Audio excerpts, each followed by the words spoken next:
ካብ ወርልድ ቪዥን ኢትዮጵያ ዝተረኸበ መረዳእታ ከም ዘመላኽቶም ፕሮጀክት ሓረስታይ መሰረት ዝገበረ ምጥጣዕን ክንክንን ሃፍቲ ተፈጥሮ ኤፍኤምኤንአር በወርልድ ቪዥን ኣውስትራልያ ዝድገፍ ኣብ መላእ ዓለም ዝትግበር ፕሮጀክት ኮይኑ ኣብ ውሽጢ 10 ዓመታት 1 ቢልዮን ሄክታር መሬት መሊስኻ ሃፍቲ ተፈጥሮ ምሕዋይ ዝዓለመ እዩ።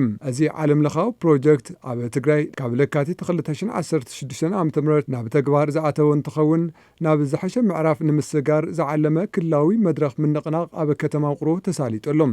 ትግራይ ብብርካ ዓለም ብስራሕቲ ምሕዋይ ሃፍቲ ተፈጥሮ ኣብ ዓለም ተሸላሚት ምንባራ ዘዘኻኸሩ ነጉጅለ ፍልጠት ማዕኸን ወኪሎም ኣብቲ መድረኽ ዝተረኸቡ ሎሬት ፕሮፌሰር ምትኩ ሃይለም ሕዚ እውን ኣተሓሳስባና ዘይበረሰ ብምዃኑ ዝተዋደደ ስራሕቲ ብምስራሕ ሃፍቲ ተፈጥሮ ትግራይ ክነሕዊ ንኽእል ኢና ኢሎም። ንኸባቢያዊ ሕውየት ዘለና እምነትን ክንሰርሖ ኢና ዝብል ኣተሓሳስባ ኣይበረሰትን ሕዚ እውን ንሪኢ ኣለና።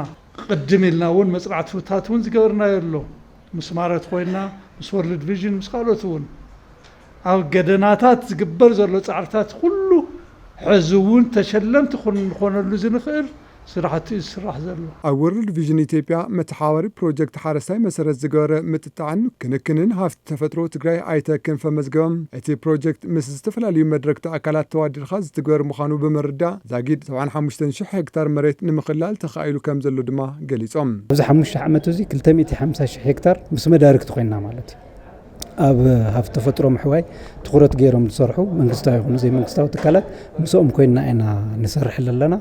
ስለዚህ ኣብዚ 2 ዓመት እዚ ላብ 75,000 ሄክታር ከሊልና ኣለና ንምሕዋይ ምስ ዝተፈላለዩ መዳርክቲ ኣካላት ምስ ሓረስቶት ምስ ቤት ትምህርትታት ኮይና ብሓደ ንሰርሕ ኣለና ማለት እዩ። ዋና ትኩረት እዚ ፕሮጀክት እዚ ዝዓረቐ ከባቢ መሊስካ ምሕዋይ እዩ። ተሳትፍቲ ሓረስቶትን ኣመራርሓ ትምህርትን ብምሕዋይ ሃፍቲ ተፈጥሮ ኣቢልኻ ዝርከብ ጭቡጥ ረብሓ ብኸምዚ የረዱም።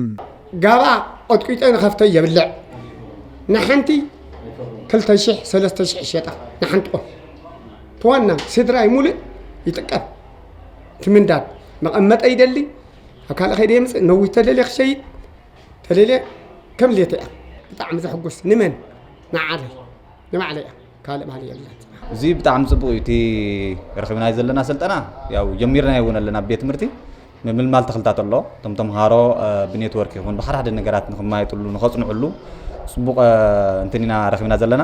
ስለዚ ካብኡ ወሲኽና ካብቲ ዝነበረና ፍሉጠን ብትሎሚ ተዋሂቡና ዘሎ ስልጠናን ቀሚርና ኣብቲ ቤት ትምህርትና ከይድና ነቲ ሕብረተሰብ ከባቢና ዘሎ ብደንቢ ክንሰርሐሉ ኢና።